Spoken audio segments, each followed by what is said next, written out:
कैसे हो? उम्मीद करता हूँ मस्त हो, स्वस्थ हो, तंदुरुस्त हो और पढ़ाई में अपने व्यस्त हो। मेरे प्यारे बच्चों, मेरे तरफ से आप सभी को तहे दिल से स्वागत है आपके अपने यूट्यूब चैनल धानी ऑनलाइन क्लासेस में। मेरे प्यारे बच्चों, मैं आपसे आज कुछ कहूँगा और आपको सुनना पड़ेगा। और मेरे ऑफलाइन के जो बच्चे हैं वो तो बिल्कुल ध्यान से ही सुने, क्योंकि वो तो जानते हैं ना।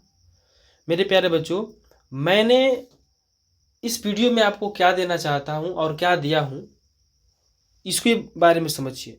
मैंने सारे क्वेश्चंस हिंदी का किताब का जैसे दिया था ना आपको, वैसे ही संस्कृत के किताब का पूरा व्याख्या है और पूरा प्रश्न उत्तर एक साथ है। उसमें आपका पत्र लेखन भी है, उसमें आपका ये जो है निबंध जो होता है ना वो भी है।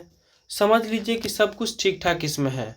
7 अंक का पूछेगा वो भी है ना, उल्टा भी है। उसके बाद से व्याख्या करने वाला है, सारा प्रश्न शास्त्र क्या होता है सारा प्रश्न उत्तर मैंने इसमें करा दिया हुआ है। उसके बाद से अनुवाद भी दिया हुआ है इसमें, ठीक है, और ऑब्जेक्टिव भी बना कर दिया हुआ।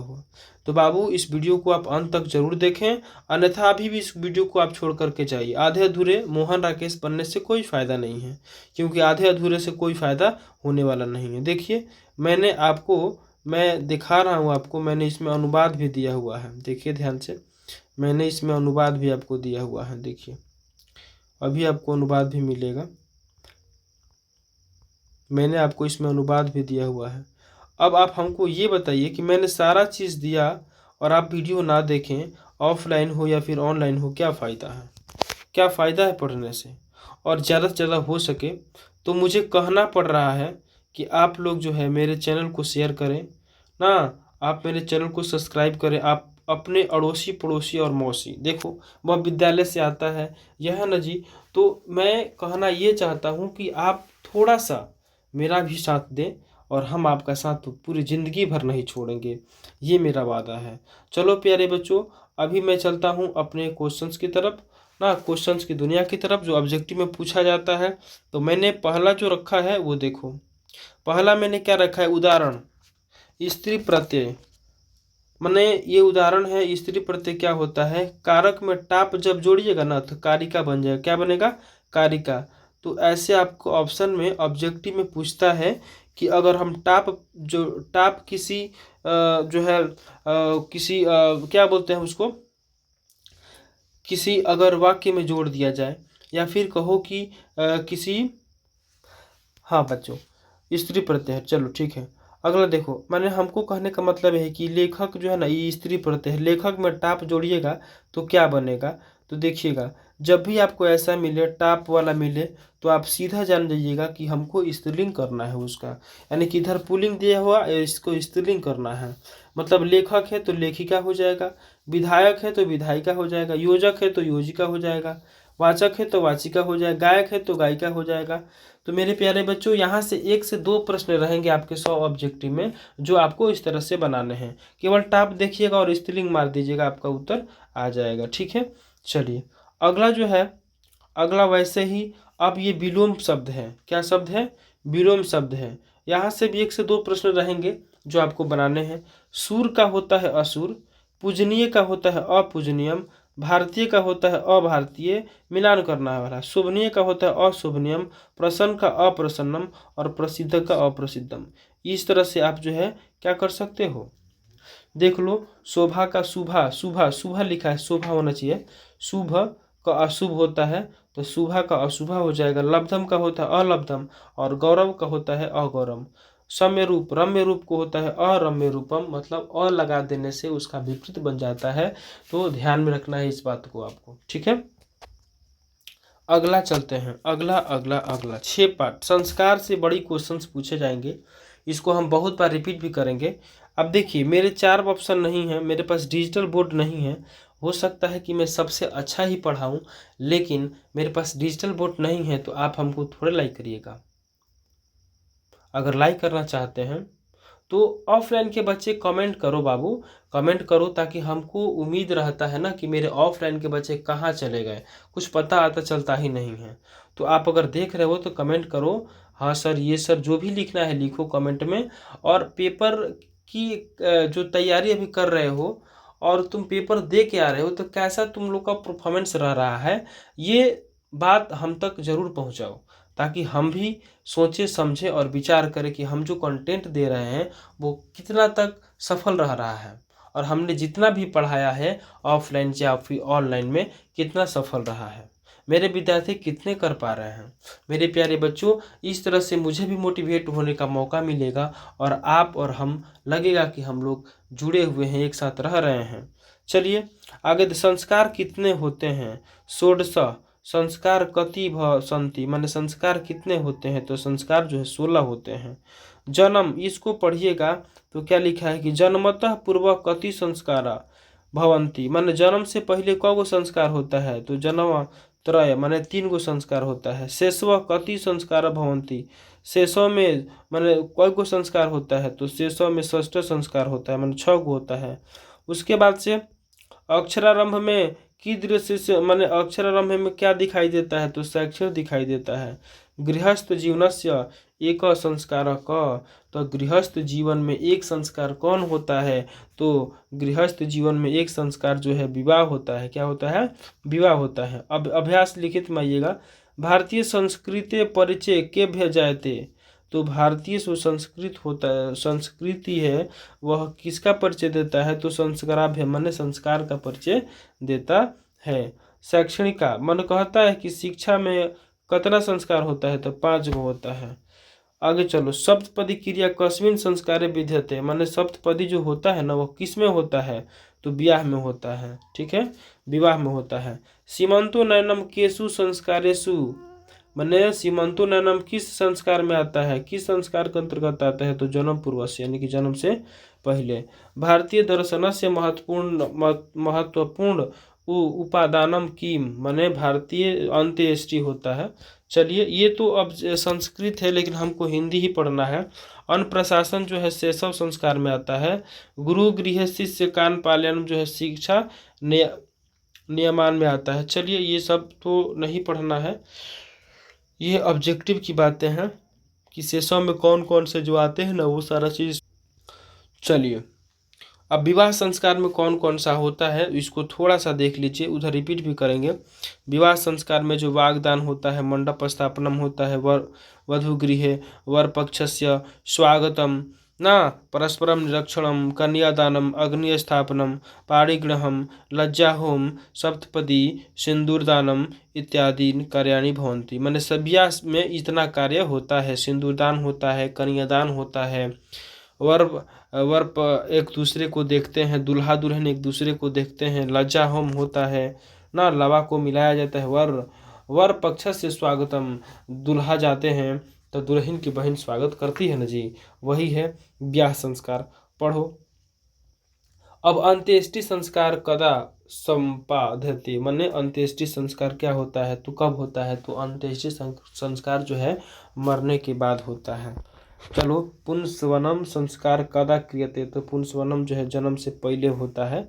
चलिएगा अगला देखिएगा ध्यान से, अगला जो है ये थोड़ा सा एक आपका ये जो है उसका अर्थ देखिए क्या कहता है इस श्लोक का। पूजनीया महाभागा पुण्याश्च गृह दीप्त स्त्रिया स्त्रियो गृहस्यो ना, गृहस्यो, देखो स्त्रियां घर की लक्ष्मी होती है, ये अत्यंत ही सौभाग्यशालिनी, आदर के योग्य, पवित्र होती है। सोच रहे हैं भाई, होती हैं, तथा घर की शोभा भी होती हैं। और यही लक्ष्मी जी कभी कभी काली का भी रूप ले लेती हैं। ठीक है, तो ये विनाश का घड़िया ला देती हैं। वह घर को प्रकाशवान बनाने वाली होती हैं, अतः इसकी शोभा, इसकी रक्षा करनी चाहिए। अगला जो है इसको पढ़िए, इस श्लोक क्या कहता है। आकृति विनयो हंति हन्य हंत्य पराक्रम, हंति नित्यम क्षमा क्रोध मचारो हंत्य लक्षणम। इसका अर्थ क्या हुआ? और यहीं से ऑप्शन पूछेगा कि विनय विनय ही अपयश का नाश करता है, पराक्रम ही अनर्थ का नाश करता है, क्षमा क्रोध को नाश करता है, क्षमा क्रोध को नाश करता है, तथा आचरण जो है अलक्षण को नाश करता है। ठीक है, अब चलते हैं संस्कृत में अनुवाद थोड़ा सा बना ले। मेरे प्यारे बच्चों, अगर आप कहीं ऑफलाइन पढ़े हो और मेरे बच्चों जो हमसे ऑफलाइन पढ़े हो, तो मैं ये कहूँगा कि मैंने जितना भी कराया है या फिर आप कहीं पढ़े हो वहाँ से जितना भी कराया है वहीं से आपको पूछना है। मैं इसमें थोड़ा सा उसमें से निकाल करके इसमें रखा हुआ हूँ रिवाइज के लिए। देखो, संस्कृत विश्व की सबसे पुरानी भाषा है।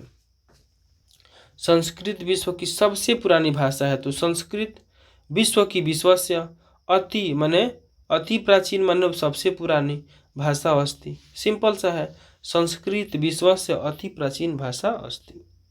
लड़के, दूसरा है लड़के क्या कर रहे हैं, लड़के खेल के मैदान में खेलते हैं, तो बालका क्रीडा क्षेत्रे क्रीडन्ति, बालका क्रीडा क्षेत्रे क्रीडन्ति। सदा सत्य वदा माने सदा सच बोलो। अगला है वह विद्यालय से आता है, तो जुदाई हो रहा है तो पंचमी सह विद्यालयात आगच्छति। वह कलम से पत्र लिखता है, तो कलम से लिख रहा है। मेरे कहने का मतलब यह है कि से के द्वारा है, कलम अपने हाथ में लेके लिख रहा है, यहाँ जुदाई की बात नहीं है, तो तृतीय विभक्ति, तो सह कलमेन पत्रम लिखति। अगला है, अगला आराम से देखो मेरे प्यारे बच्चों, उद्यान में बगीचा में अनेक पेड़ हैं, उद्याने अनेकानि वृक्षाणि वृक्षाणि सन्ति। ठीक है, चलिए अगला है, तुम क्या संस्कृत पढ़ते हो, त्वम चाहे किम त्वम संस्कृत पठसी, त्वम के साथ क्या लगता है, सी लगता है। ठीक है, अगला देखिए, गंगा हिमालय से निकलती है, गंगा हिमालयात निःसरती भी लिख सकते हो, कोई दिक्कत नहीं है। वह वर्ग दशम में पढ़ता है, सह दशम वर्गे पठती, वह 10 वर्ग में पढ़ता है। अगला है, राम सीता के साथ वन गई, रामेन सह सीता वनम अगछत, माने राम जो है सीता के साथ कहाँ चली गई, वन चली गई। ठीक है, एकदम आराम से। अब जो है पत्र लेखन आप सीखिए, जो 8 अंक का पत्र लेखन पूछता है। मेरे प्यारे बच्चों, इसी तरह का जो वीडियो है आगे तक सारा कुछ ऐसे ही दिया हुआ है, आप अंत तक जरूर देखिए। और मैं एक बार फिर कहता हूँ कि मेरे चैनल को नहीं, आप अपने चैनल को धानी ऑनलाइन क्लासेस को ज़्यादा से ज़्यादा शेयर कीजिए। और एक और बात, मैं आपको जो सूचना दूंगा टेलीग्राम पे, टेलीग्राम जो है आप ज्वाइन कर लीजिए, धानी ऑनलाइन क्लासेस के नाम से ही है टेलीग्राम। ठीक है, आप वहाँ उसको ज्वाइन कर लीजिए।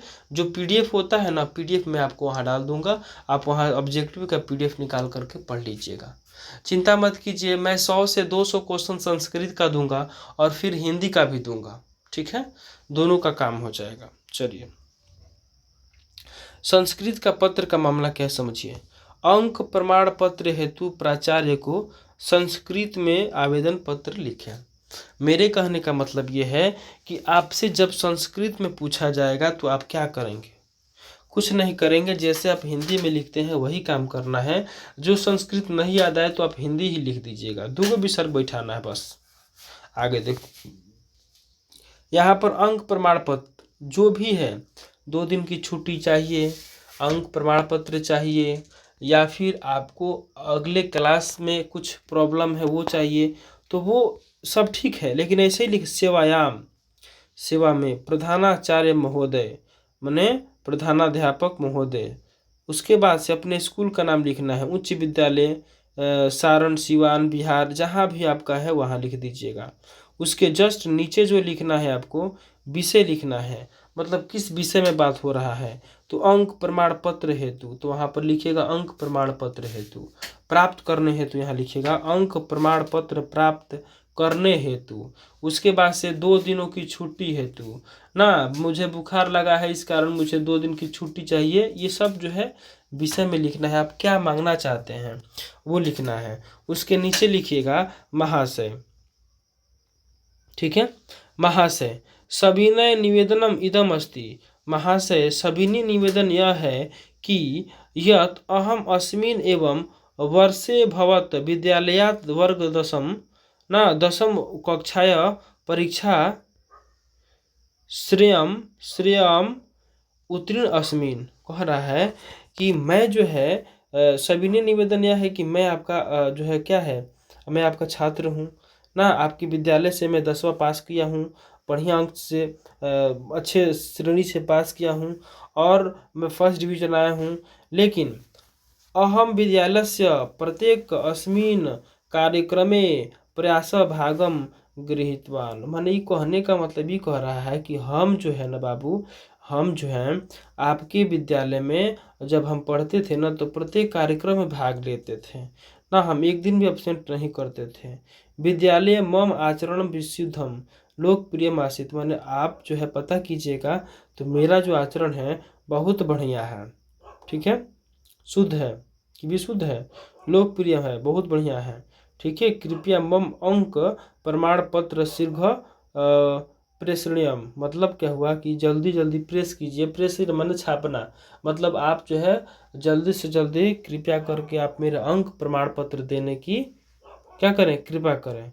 भवदीय माने आपका, आपका विश्वासी छात्र जो होता है ना, नाम, यहाँ पर नाम की जगह आप छात्र भी लिख सकते हो। नाम छात्र जो आपका नाम है, जो आपका नाम है, अड़ोसी पड़ोसी मौसी जो भी नाम है वो लिखिएगा, वर्ग दशम लिखिएगा और रोल नंबर लिखिएगा। हो सकता है कि सेक्शन भी आप लिख सकते हो, कोई दिक्कत परेशानी नहीं है।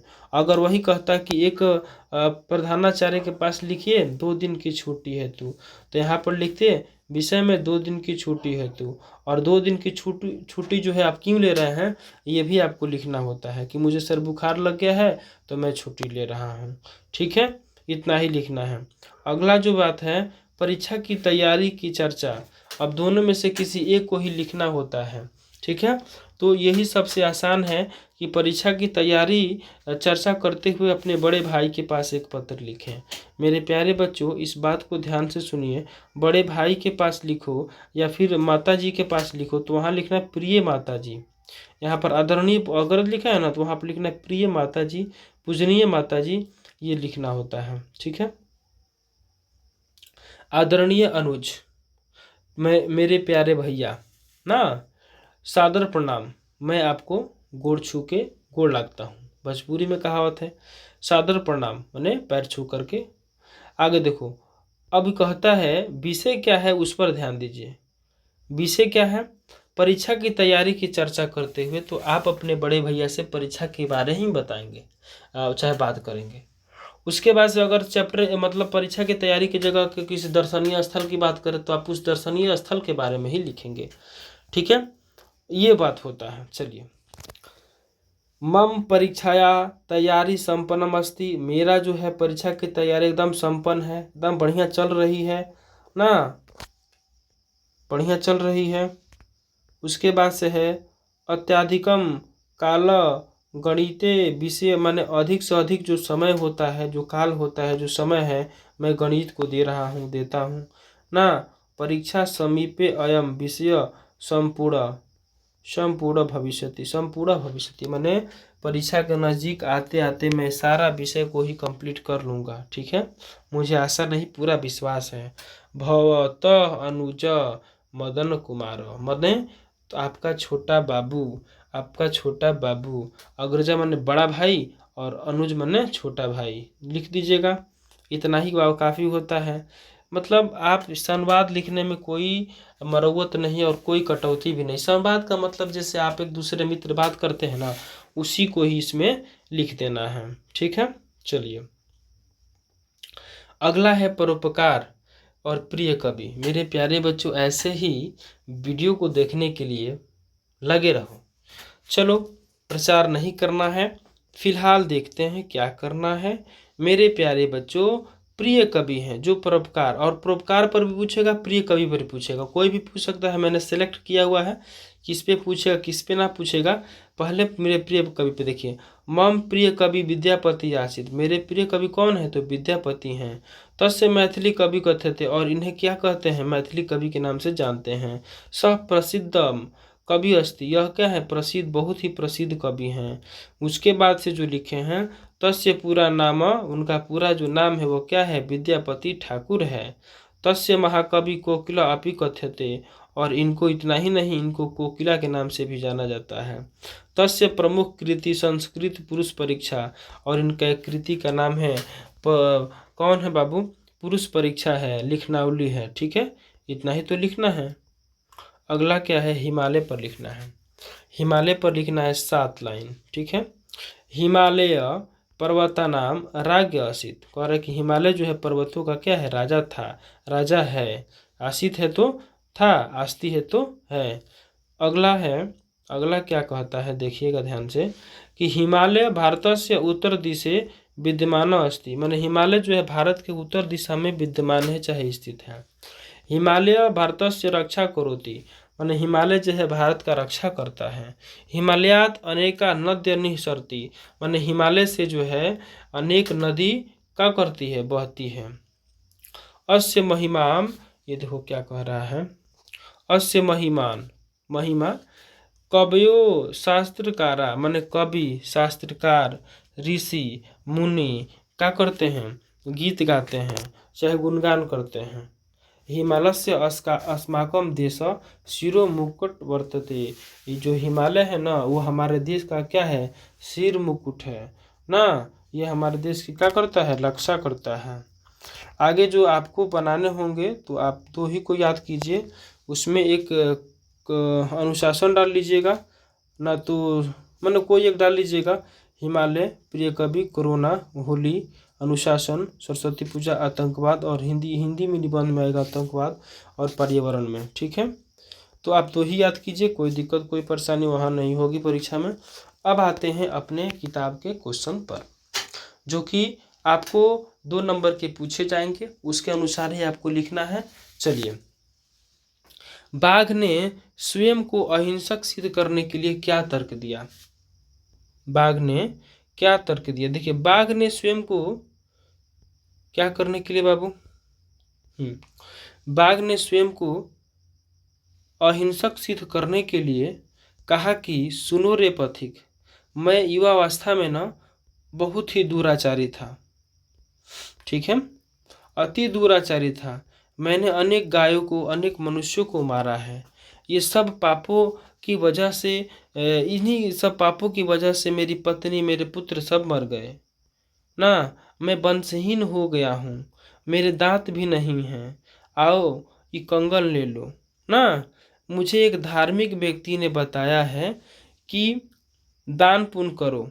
देखो मेरे दांत भी नहीं हैं, अब नख भी नहीं बचा है। नख माने शेर कहता है कि मेरा नाखून भी नहीं बचा है।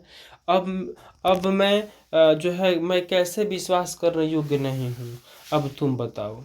ये संवाद भी होता है बटोही में और बाघ में। अगला क्वेश्चन ये रहा आपके स्क्रीन पे, किसको दान देना चाहिए, सुनिए। व्याघ्रपथिक पाठ के अनुसार दान वैसे व्यक्ति को देना चाहिए जो अति असहाय हो। अति असहाय का मतलब होता है जिसका कोई सहारा ही ना हो। ठीक है, या दान उसे देना चाहिए जिससे किसी प्रकार की लाभ की आशा नहीं हो। ठीक है, इतना ही लिखना है, इससे आगे नहीं लिखना है।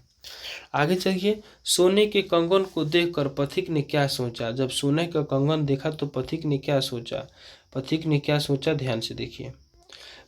सोने के कंगन को देखकर पथिक ने सोचा कि भाग्य से ही ऐसा संभव होता है, लेकिन बड़ी रिस्क है।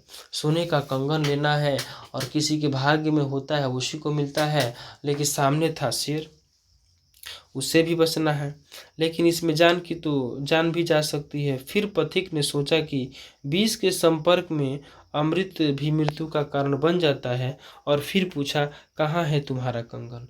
ये लोभ में आ जाते हैं और पूछते हैं बोलो भाई कहाँ है तुम्हारा कंगन। वो कहते हैं ये लो, ये मेरा कंगन यहाँ है, आओ आओ आओ, और कीचड़ में फंस जाते हैं और उनकी मृत्यु हो जाती है। व्याघ्रपथिक कथा से क्या शिक्षा मिलती है, तो व्याघ्रपथिक कथा से हमें यही शिक्षा मिलती है कि लालच बुरी बला है, हमें लालच नहीं करना चाहिए, नहीं तो हमारा भी वही दशा होगा जो व्याघ्र पंडित का जो है व्याघ्र के द्वारा, बाघ के द्वारा जो पंडित का दशा हुआ। ठीक है, चलिए। और हिंसक पशु पर भी कभी न कभी, मतलब हिंसक पशु पर जंगली जानवर पर विश्वास करना ही नहीं चाहिए, ये भी आप लिख लीजिएगा। शास्त्र क्या होता है, शास्त्र ज्ञान का शासक होता है, यानी कि ज्ञान का कोष होता है, वही शास्त्र का मतलब जो हम लोग अभी फिजिक्स केमिस्ट्री बायोलॉजी पढ़ रहे हैं ना, उस समय के लोग शास्त्र पढ़ते थे। शास्त्र के द्वारा ही हम मानव कर्तव्य और अकर्तव्य को ज्ञान पाते हैं। अगला है, शास्त्र को ही हम आज जो है अध्ययन यानी कि पठन पाठन का विषय कहते हैं। अगला क्वेश्चन है कि वेद के कितने अंग होते हैं? तो वेद के 6 अंग होते हैं। कौन कौन अंग होते हैं? तो शिक्षा, कल्प, व्याकरण, निरुक्तम, छंद और ज्योतिष। अब इसके लेखक कौन है? तो शिक्षा के लेखक हैं पाणिनि, बोध के लेखक हैं कल्प के लेखक हैं बोधायन, गौतम, वशिष्ठ और भारद्वाज। फिर पूछा जाएगा कि व्याकरण के लेखक कौन है? तो पाणिनि हैं। निरुक्तम के लेखक कौन है? तो यास्क हैं। छंद के लेखक कौन है? तो पिंगल हैं। और ज्योतिष के लेखक कौन है? तो लगध हैं।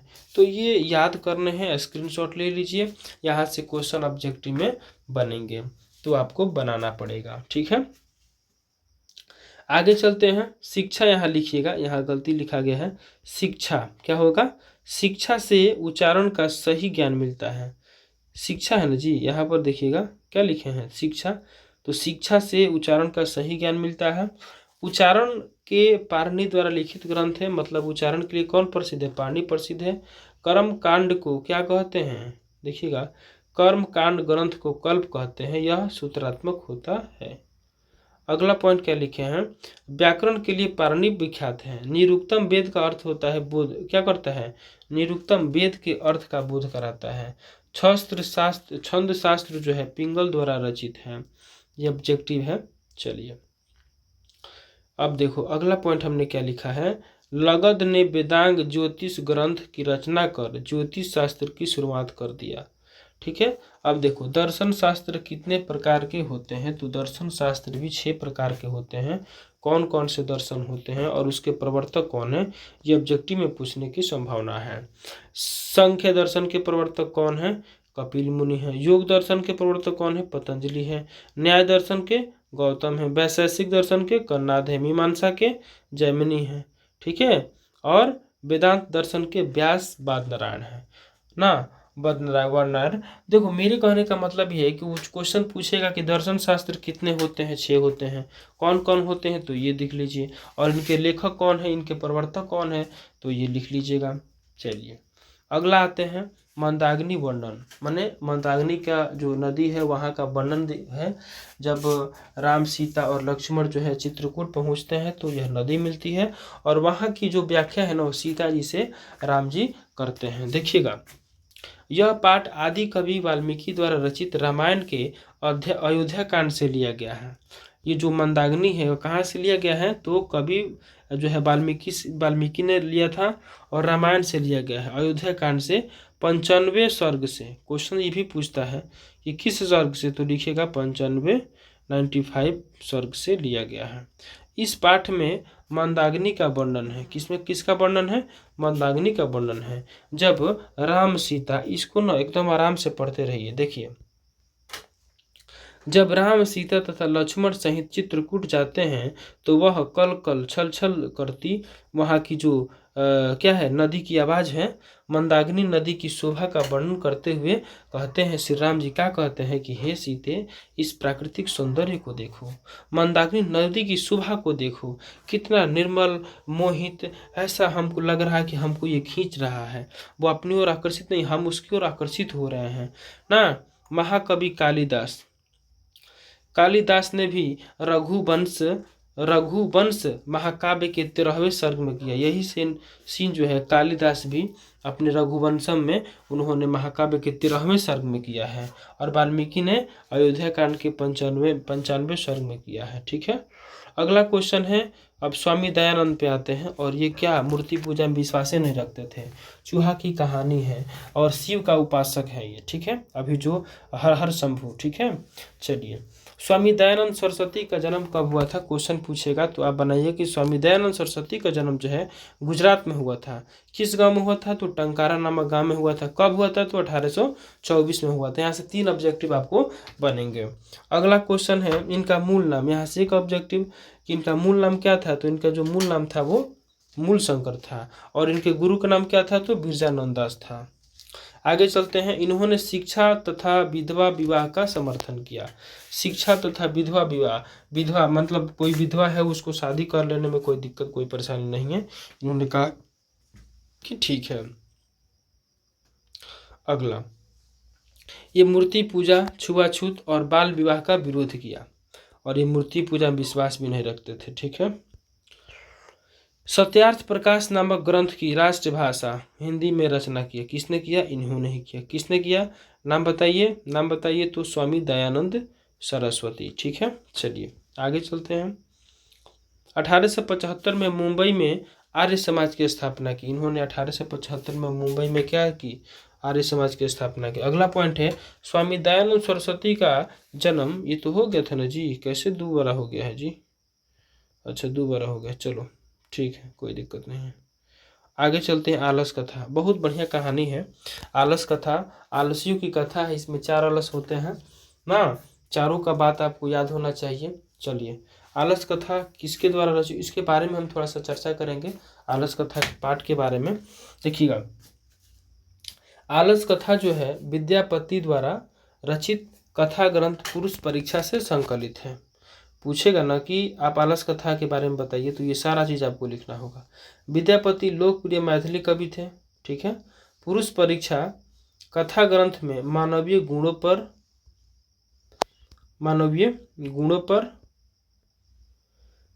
पर प्रकाश डाला गया है तथा दोष से मुक्ति पाने की भी शिक्षा दी गई है। अगला पाठ लिखिएगा। इस पाठ में आलस का त्याग करने के लिए शिक्षा दी गई है। इस पाठ में जो है आलस का त्याग कैसे करना है उसकी शिक्षा जो है इसमें दी गई है। क्योंकि मानव शरीर में आलस से बढ़कर कोई शत्रु नहीं है। बात सही है। माने मानव शरीर में जो सबसे बड़ा शत्रु है वो क्या है? आलस है। व्यक्ति अपने आलस के कारण क्या कर पाता है? कोई काम जो है समय पर नहीं कर पाता है, फलतः उसे हर कोई निम्न दृष्टि से देखता है। यहाँ तक कि मित्रगण भी उसे क्या करते हैं? अपने मुंह मोड़ लेते हैं। इसीलिए तो कहा गया है आलस्य सर्वथा त्याज्य है, मतलब आलस जो है त्यागने की बहुत जरूरी है। आते हैं संस्कृत साहित्यम, ये पूरा उसका व्याख्या है जो हम नहीं पढ़ेंगे, इसकी आवश्यकता भी नहीं है। पूरा पाठ का हिंदी है, टेंशन मत लीजिए। अब अगला क्वेश्चन देखिए कि प्राचीन काल में साहित्य के लेखन में किन कवित्रियों का योगदान है? यहाँ से प्रश्न पूछा जाएगा, लिखिएगा। प्राचीन काल में साहित्य के लेखन में निम्नलिखित कवित्रियों का योगदान है। ऋग्वेद में 24 गो, ऋग्वेद में। ठीक है, चलिए थोड़ा सा इस पे भी चर्चा करेंगे हम। ये आप लोग नहीं लिखे हो, देखो क्या लिखना है क्या नहीं लिखना है। देखिए, प्राचीन काल में ही लेखन के जो निम्नलिखित कवित्रियों का जो नाम है उसको लिखा गया है। आगे लिखे हैं कि ऋग्वेद में 24, ऋग्वेद कितना? 24 तथा 5 मंत्र दर्शन को उल्लेखित किया गया है। यमी, अपाला, उर्वशी, इंद्राणी, ठीक है, वागा भृणी इत्यादि। ठीक है। अगला जो मामला है, लौकिक संस्कृत साहित्य में 44 कवित्रियों का क्या है? योगदान है। अगला क्वेश्चन है, देखिए ध्यान से। संस्कृत साहित्य लेखिका पाठ का आशय बताइए ना, कि संस्कृत साहित्य लेखिका में क्या क्या है उसका आशय बता दीजिए। यहीं से प्रश्न पूछेंगे और यहीं से आप उत्तर भी लिख पाओगे। चलिए देखिएगा, संस्कृत साहित्य लेखिका में नर और नारी दोनों होते हैं। साहित्य में भी दोनों का समान योगदान है, महत्व है। आधुनिक युग में भी सभी भाषाओं में साहित्य में स्त्रियां महत्व देती है, चाहे महत्व है, स्त्रियों का भी महत्व है, योगदान है तो महत्व रहेगा। संस्कृत साहित्य को पूरा करने में स्त्रियों का भी महत्वपूर्ण योगदान है। इस बात को मानते हैं आप? मानना पड़ेगा। उसके बाद से वैदिक युग में जो भी वेद देखने को मिलता है वह पुरुष का लिखा नहीं बल्कि स्त्रियों का ही देन है। बहुत सारा ऐसे पुस्तक मिलेंगे जिसमें आपको स्त्री ही लिखी हुई है। ठीक है, चलिए अगला क्वेश्चन क्या कहता है। अथर्ववेद में 5 मंत्र हैं, उत्सव स्त्रियों के द्वारा ही क्या किया जाता है, उल्लेखित किया जाता है। अगला क्वेश्चन है कि भारत के सौंदर्य के बारे में बताइए। तो हमारी जो भारत है ना, भारत भूमि विशाल सौंदर्य वाली क्या है, सुंदर है, भव्य ऐश्वर्य वाली है। यहाँ सदा पर्वतों, झरनाओं एवं बहती नदियाँ आपको मिलेंगी सीमित रूप से। ठीक है, आगे चलो। भारत महिमा पाठ के आधार पर कवि के एक इच्छाओं का वर्णन करना है। देख लीजिए मैंने किसका वर्णन किया हुआ है। ठीक है, चलो अगला वही है कि भारत महिमा पाठ के भारत की विशेषता को बताइए। तो देखिए विशेषता क्या है भारत की, भारत की विशेषता क्या है उसको ध्यान से देखा जाए। भारत की विशेषता क्या है, देखिए भारत की विशेषता कि यह भारतवर्ष विश्व विख्यात है। यह भूमि सदा मल रहित तथा ममतामयी है और यहाँ के अनेक प्रकार के लोग एकता के भाव के साथ रहते हैं। यह मातृभूमि विशाल सौंदर्य बनाती है, अर्थात सुंदर एवं भव्य ऐश्वर्य वाली है। ठीक है, यहाँ वही लोग जन्म लेते हैं जिनके ऊपर भगवान की छत्र छाया होती है। कहाँ, भारतवर्ष में। ठीक है, चलिए एकदम से घबराना नहीं है और वीडियो को अंत तक देखना है। देखिए यही क्वेश्चन आपके परीक्षा में पूछे जाएंगे। महात्मा बुद्ध पाटलिपुत्र के विषय में क्या कह गए थे। तो देखिएगा महात्मा बुद्ध जो थे पाटलिपुत्र के विषय में कह गए थे कि पाटलिपुत्र आगे चल कर के बहुत बड़ा महानगर बनेगा, लेकिन यहाँ बाढ़, आग लगी, लोगों का झगड़ा का भय रहेगा। ये भगवान बुद्ध ने पहले ही कह दिया था कि पाटलिपुत्र आगे चल के बहुत बड़ा शहर बन भी गया, लेकिन झगड़ा ये खत्म नहीं होगा। ठीक है, चलिए आगे चलते हैं। अगला क्वेश्चन, पाटलिपुत्र में क्या क्या दर्शनीय स्थल है। माने जब पटना में आप जाओगे तो क्या क्या देखने वाला है। पटना में पर्यटन मानचित्र है, एक प्रमुख शहर है जहाँ गोलघर, तारामंडल, संग्रहालय, सचिवालय, उच्च न्यायालय, मौर्य काल अवशेष आदि दर्शनीय स्थल हैं जो आपको दिखाए जाते हैं। ठीक है, इसके साथ साथ हनुमान मंदिर भी है वहाँ, बहुत बढ़िया हनुमान मंदिर है, पटन देवी मंदिर है, गुरुद्वारा है, गुरु गोविंद सिंह का जन्म स्थल वहीं पे है। अभी भी क्या कह रहा है कि यहाँ आदि भी दर्शन और भी है जो देखने योग्य हैं। आगे चलते, यहाँ से भी प्रश्न बना था। देखिएगा पटना का इतिहास कितना वर्ष पुराना था, तो 2500 वर्ष यानी कि 2500 वर्ष पुराना होने के साथ साथ वर्तमान समय में यह बिहार की राजनीति भी क्या है, राजधानी भी है, जिसके कारण प्रसिद्ध है। इसके अलावा प्राचीन काल से ही पटना विद्या का केंद्र रहा है। पटना क्या रहा है, तो विद्या का केंद्र रहा है, ये आप जानते हैं और हम भी जानते हैं। जहाँ से पाणिनि, पतंजलि, व्यांगी, वर्णी इत्यादि पुरुष जो है क्या करते हैं, ज्ञान के प्राप्त को जो है ने ज्ञान प्राप्त करके अपने नाम जो है ऊंचा किए हैं। अगला क्वेश्चन क्या है, अपने पाठ्य पुस्तक के आधार पर पटना यानी पाटलिपुत्र के बारे में लिखिए। तो आपको पाटलिपुत्र के बारे में यहाँ लिखा हुआ है, आप जा कर के लिख लीजिएगा, बस इससे ज़्यादा नहीं। आप चाहो तो ये भी लिख सकते हो, ये भी पटना पाटलिपुत्र के बारे में ही है। ठीक है, चलो ये भी पाटलिपुत्र के बारे में है। तो इस सारा का सारा जो है पाटलिपुत्र के बारे में है, ये सारा मतलब मैंने दिखा सकता है ना। चलिए क्वेश्चन से देखिए, क्वेश्चन क्या कहता है, कहाँ चला गया जी, हाँ। याज्ञवल्क्य की पत्नी कौन थी, तो मैत्रेयी थी। ऋग्वेद में कितनी ऋषिका का वर्णन है, तो 5। 5 कौन कौन है, तो देखिए यमी, अपाला, उर्वशी, इंद्राणी, ये 5 को हैं ना। वागा, वागाम्भृणी। ठीक है, चलिए मधुरा विजय महाकाव्य के लेखक कौन है, तो गंगा देवी है। मधुरा विजय के लेखक कौन है, गंगा देवी, ऑप्शन सही है। और उसके बाद से अगला ऑप्शन में क्या कहता है कि आधुनिक काल के संस्कृत लेखक कौन है, पंडित छमाराव। और वर्तमान काल का पूछे तो क्या बोलिएगा, पुष्प दीक्षित, वनमाला, भावलकर, मिथिलेश कुमारी मिश्र हैं। अगला क्वेश्चन है कि ऋग्वेद में कितने मंत्र उल्लेखित हैं, 24, 24, कमेंट में बताओ। ठीक है, जनक के सभा में कौन अकुशल है? तो गागरी उसको क्या बोलेंगे, गार्गी है। वरदाम्बिका किस ग्रंथ से है? तो चंपू काव्यम से है। आगे चलो, आधुनिक काल में पंडित क्षमा राव पंडित क्षमा राव कौन सी पुस्तक जो है रचना की है? तो शंकर चरित्रम का किए हैं, शंकर चरित्रम। अब आते हैं भारतीय संस्कार के बारे में। तो भारतीय संस्कार के बारे में आपसे पूछा जाए तो क्या कहिएगा? ये पूरा लिखना आएगा कि भारतीय संस्कार है। चलिए इसको नहीं लिखना है आपको, अब हम डायरेक्ट आपको पढ़ाएंगे।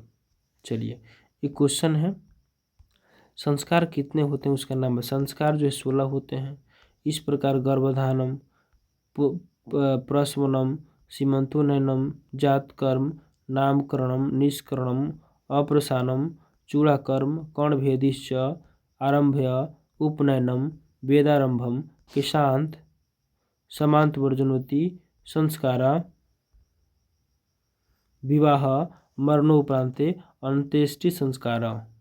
ठीक है, देखिएगा ध्यान से। अगला जो क्वेश्चन, संस्कार को कितने भागों में बांटा गया है और उनके नाम बताइए। तो देखिए हम बता रहे हैं आपको। देखिए बाबू, संस्कार को 5 भागों में बांटा गया है। पंच विद्या संति, जन्म, पूर्वत्रय, गर्भधानम, पुंसवनम, सीमंतोन्नयनम। शेषव षष्ठ, शेषव काल में कितने संस्कार खत्म हो जाते हैं? तो 6, जातकर्म, नामकरण, अन्नप्रशासनम, जूड़ाकर्म और कर्णभेदी। ये 6 जो है आपको जो है किस में मिलते हैं? शिशु में मिलते हैं, शिशु काल में मिलते हैं। शैक्षणिक का मैंने शिक्षा में कई गो मिलता है? तो 5 गो, अक्षरारंभ, उपनयन, वेदारंभ, केशांत, समांत नयन। ठीक है, आगे चलो, अगला अगला अगला ये रहा। करमवीर से आप क्या समझते हैं? या फिर राम प्रवेश जो है भीखन टोला गाँव वाला जो बीपीएससी निकाला था। ठीक है, चलिए देखिए, करमवीर कथा से क्या शिक्षा मिलती है? तो करमवीर कथा से शिक्षा मिलती है कि किसी भी कार्य को संभव नहीं समझना चाहिए। अगर हम राम प्रवेश की तरह मेहनत करें तो असंभव कार्य भी संभव हो जाएगा। किसी भी कार्य को करने से पहले घबराना नहीं चाहिए। ठीक है, घबरा गए तो मतलब घबरा गए नहीं चाहिए। अपनी बुद्धि और विवेक के साथ उस कार्य को आगे करना चाहिए। अगला क्वेश्चन है, ये तो मोस्ट इम्पोर्टेंट है, सेकंड संस्कृत का है। भीष्म प्रतिज्ञा पाठ से क्या शिक्षा मिलती है? तो भीष्म प्रतिज्ञा से यह शिक्षा मिलती है कि ना, प्रतीक्षा से यह शिक्षा मिलती है कि माता पिता की इच्छाओं की पूर्ति ना अथवा समर्थ करनी चाहिए। मतलब जितना आपसे हो सके आप उतना करिए, कोई दिक्कत नहीं है।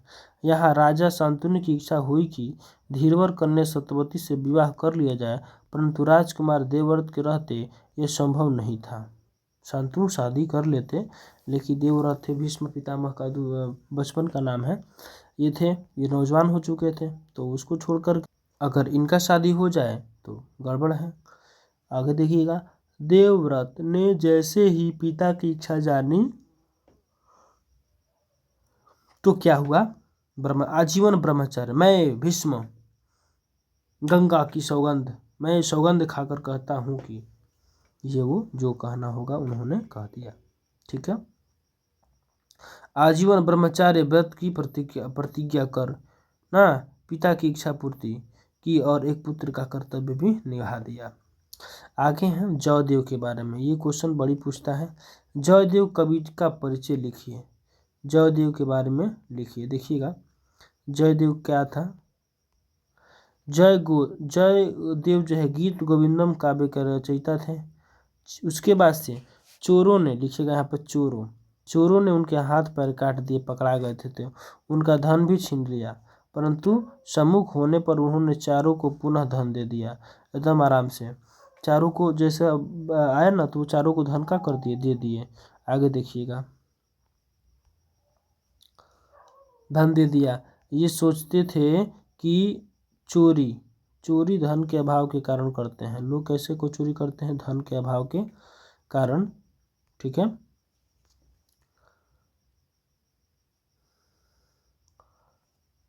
पुनः मिथ्या। ठीक है, देखिएगा, मिथ्या माने झूठ होता है। आचरण किया जिससे धरती फट गई, जो जो उसमें जो है क्या हो गए, गिरकर मर गए चोर। इधर जयदेव के जो हाथ पैर भी उगाए, ये कहानी है शॉर्टकट में। जयदेव के जो है हाथ पैर क्या हो गए, उग गए। जानने पर जयदेव ने चोरों की सदगति के लिए भगवान से प्रार्थना की, हे भगवान उनकी आत्मा को शांति देना। अच्छा से ये वो जो भी है। और हमको लग रहा है कि इस क्वेश्चन से आप नहीं मिले हो, ये सेकंड संस्कृत का है। विधान चंद्र राय के, देखिएगा, किस गुण से प्राचार्य लज्जित हुए। तो विधान चंद्र राय के सामने ही प्राचार्य की गाड़ी एक वृक्ष को ठोककर, एक वृद्ध मन बूढ़ा आदमी को ठोक करके लग गई। प्राचार्य, ये भी गलती लिखा, प्राचार्य को यह अनुमान था, क्या अनुमान था, कि न्यायालय में विधान चंद्र जो उनके छात्र थे झूठी गवाही देकर के प्राचार्य को मुक्त करवा देंगे। ठीक है, किंतु विद्याचंद्र राय ने झूठी गवाही नहीं दी, झूठे गवाही नहीं दिए, न तो वो तो बहरी से अंदर चल जाते, अंदर से बहरी आ जाते। फलस्वरूप प्राचार्य को भी दंड भरना पड़ा। इस कारण प्राचार्य ने उन्हें परिश्रम में अनुत्तीर्ण कर दिया। अनुत्तीर्ण माने फेल कर दिया। ठीक है, फिर भी विद्याचंद्र ने कुछ नहीं बोला, फेल हो गए फिर भी कुछ ने नहीं बोला। अगले साल उत्तीर्ण बाबू देखो, उन्होंने कुछ नहीं बोला, उनका क्रोध बताया ना, उनकी सत्य प्रियता सुन प्राचार्य जो है अत्यंत लज्जित हुए। ठीक है, अगला क्वेश्चन है, देखिएगा। ठीक है, अब देखिएगा मेरे प्यारे बच्चों, अगला क्वेश्चन क्या कह रहा है कि कन्यापति निर्णय पाठ का संदेश अपने शब्दों में दीजिए। कन्यापति निर्णय, ये जो है सेकंड बुक है, पढ़े हो कि नहीं पढ़े हो देख लो। पंडित कन्या सर्वश्रेष्ठ गुण संपन्न बलवान से विवाह करने का निर्णय लेती है। उस कहानी में वर की खोज में उत्तरोत्तर राजा हाथी कुत्ता पंडित, ठीक है,